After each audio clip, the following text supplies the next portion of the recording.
नशर फ़िरोज़ मां वाक़िआ अपडेट कंदा हलूं। रिपोर्ट करे रहिया रिज़वान अली जुमाणी अॻूणे वफ़ाक़ी वज़ीर ग़ुलाम मुर्तज़ा ख़ान जतोई मसरूर ख़ान जतोई जी ज़ाल इंचार्ज बंगरे सरण समेत 6 केसनि जी ॿुधणी नशर फ़िरोज़ ETC कोर्ट में रखियल हुई। कोर्ट ॿाहिरां ऐं शहर जे दाख़िली ख़ारिजी रस्तनि ते पुलिस जा वॾा टाला बीहारे विया हुआ।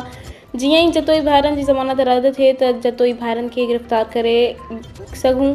सिविल अस्पताल ॾांहुं मरीज़नि खे पुलिस रोके रही हुई। यादि रहे त 2 महीननि खां लगातार हर पेशे ते बख़्तरबंद वॾा पुलिस टाला घुराए जतोई भाइरनि खे प्रेशर ॾिनो पियो वञे। ग़ुलाम मुर्तज़ा ख़ान जतोई कोर्ट ॿाहिरां मीडिया सां ॻाल्हाईंदे चयो त ज़मानत रखियल आहे। जज साहब मोकल ते हुयो। अॼु पहुतो आहे। कोर्टुनि ते एतमाद आहे। कोर्ट इंसाफ़ कंदी। कूड़ कूड़ थींदो, सच सच थींदो। पुलिस सिंध हुकूमत जी कमदारी पई करे, इहा पंहिंजो फ़र्ज़ पूरो पई करे।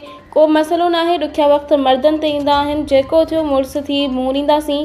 न अॻु डिॼा आहियूं न वरी हाणे डिॼंदासीं। जॾहिं त ETC ओपन अदालत में केसनि जी ॿुधणी थी गुज़री। हिक केस में 5 आगस्ट, 4 केसनि में 9 आगस्ट, दादू अमीनाणी ऐं मोरो केसनि जी गॾियल 16 तारीख़ रखी पई आहे। केसनि जी पैरवी कंदड़ वकील गुलज़ार अली आलमाणी, वकील अब्दुल्ला ख़ान कोराई, वकील गुलाब ख़ान मशहूरी करे रहिया हुआ।